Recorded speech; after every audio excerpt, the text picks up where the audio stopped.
নমস্কার বন্ধুরা, আপনারা দেখছেন কুকিং হাউস অফ অনিমা। আজকে একটা লাউ নিয়ে নিয়েছি, দেখতেই পাচ্ছ। এই লাউটা রান্না করব, সেটাই তোমাদের সাথে শেয়ার করব। চলো দেখতে থাকো বন্ধুরা, আমি কিভাবে লাউটা রান্না করি। দেখো বন্ধুরা, লাউয়ের খোসা ছাড়িয়ে আমি 3 টুকরো লাউ নিয়ে নিয়েছি। আমি পুরোটা নিয়ে নিই, আধখানা লাউ নিয়ে নিয়েছি। এবার লাউটাকে আমি কেটে নিচ্ছি, দেখতেই পাচ্ছ বন্ধুরা।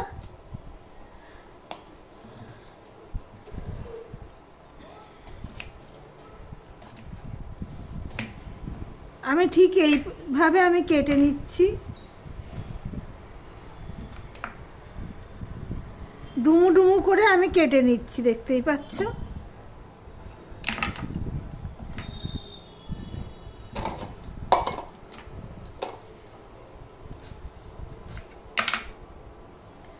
লাউটা খুব কচি, ওই জন্য আর দানাগুলো ফেলবো না, দানাগুলো সমেতে আমি কেটে নিচ্ছি।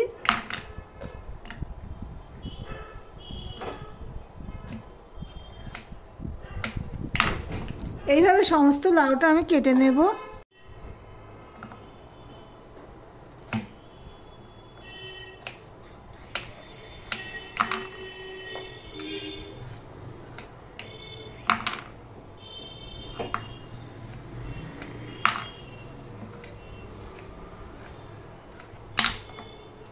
এখন সমস্ত লাউটা আমি কেটে নিয়েছি। চলো এবারে আমি কি করি দেখতে থাকো বন্ধুরা। দেখো বন্ধুরা, একটা কড়াই বসিয়ে দিয়েছি জল সমেত, গ্যাসটা অন করে। এবার আমি লাউটা দেখো ধুয়ে নিয়েছি এইভাবে, সাথে নিয়ে নিয়েছি রসুন থেতো করে, নিয়ে নিয়েছি টমেটো, কাঁচা লঙ্কা আর ধনেপাতা কুচি।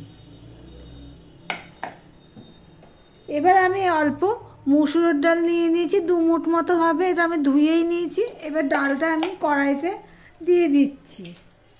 এই পর্যন্ত যারা ভিডিওটি দেখছো, লাইক করতে ভুলে গেছো, লাইক করে কন্টিনিউ করো। এবার ডালটা আমি সিদ্ধ করে নেব। বন্ধুরা দেখতে থাকো, স্কিপ করো না। দেখো বন্ধুরা, ডালটা আমি তো ফুটতে দিয়েছি, দেখছো এখানে যে ফেনাগুলো আছে, এই ফেনাগুলো আমি ফেলে দেব।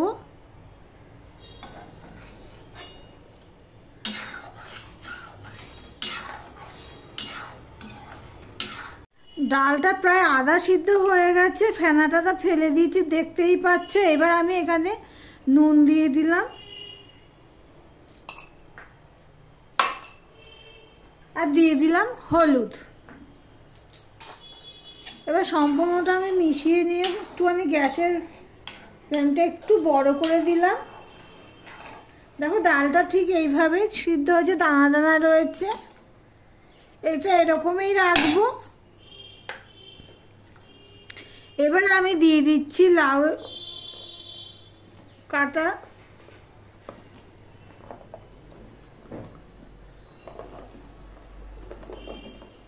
আমার ভিডিওটি যদি ভালো লেগে থাকে, লাইক কমেন্ট শেয়ার করে দিও। আর যারা নতুন বন্ধু ভিডিওটি দেখছো, সাবস্ক্রাইব করোনি, তাদেরকে বলবো সাবস্ক্রাইব করে পাশে থাকার জন্য। লাউটা আমি দিয়ে দিলাম। দেখো ডালটা কিন্তু আমার আধা সিদ্ধ হয়েছে, গোটা গোটাই রয়েছে। এই অবস্থায় আমি লাউটা দিয়ে দিলাম। এবার লাউ আর ডাল একসাথে সিদ্ধ হতে থাক।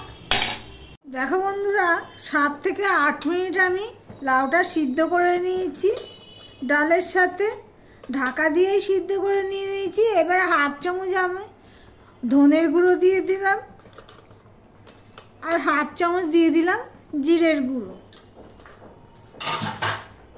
আর এখানে আমি যে কাঁচা লঙ্কাগুলো নিয়েছি সেগুলো আমি দিয়ে দিলাম। 4টে কাঁচা লঙ্কা, মোটামুটি ঝাল আছে, দিয়ে সম্পূর্ণটা আমি মিশিয়ে নিচ্ছি। নিয়ে আমি আবারও ঢাকা দিয়ে আমি কিছুটা সিদ্ধ করে নেব বা রান্না করে নেব, যাই বলো না কেন। লাউটা একটু শক্ত আছে। আমি ঢাকা দিয়ে দিলাম। আমি ঢাকা দিয়ে রান্না করে নিলাম যতক্ষণ না লাউটা নরম না হয়। আমি লাউটা দেখে নিয়েছি, নরম হয়ে গেছে। দেখো ছোটো ছোটো টুকরো হয়ে যাচ্ছে কেটে। এবার আমি গ্যাসটা অফ করে দিয়ে কড়াইটা খালি করে নেব। দেখতে থাকো বন্ধুরা, প্লিজ স্কিপ করো না। দেখো কড়াইটা গরম হয়ে গেছে, এটা খালি করে নিয়েছি, বুঝতেই পারছো। ধুয়ে পরিষ্কার করে আমি আবার বসিয়ে দিয়েছি। এবার আমি এখানে সাদা তেল দিয়ে দিলাম। এই রান্নাটা খুব ইজি এবং হেলদি রেসিপি,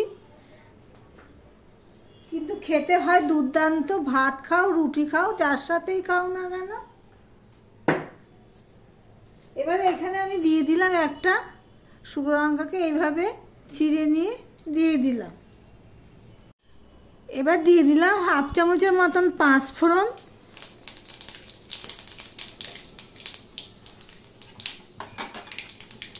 পাঁচফোড়নটা দেখো লাল লাল হয়ে গেছে। এবারে আমি এখানে অনেকটাই রসুন দিয়ে দিলাম।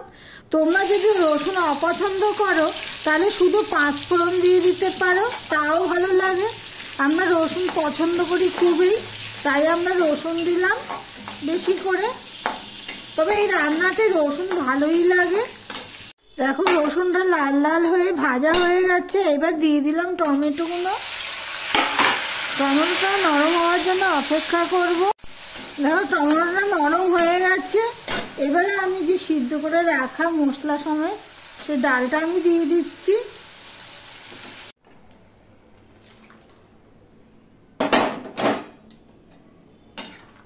ফোড়ন দিয়ে আমি 2 থেকে 3 মিনিট ফুটিয়ে নিয়েছি। এবার আমি এখানে ধনেপাতা দিয়ে দেবো।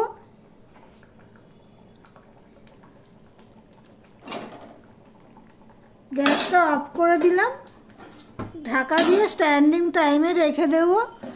আজকের মতন এখানেই শেষ করলাম। আবার নিত্য নতুন রেসিপি নিয়ে চলে আসবো, সঙ্গে থেকো বন্ধুরা।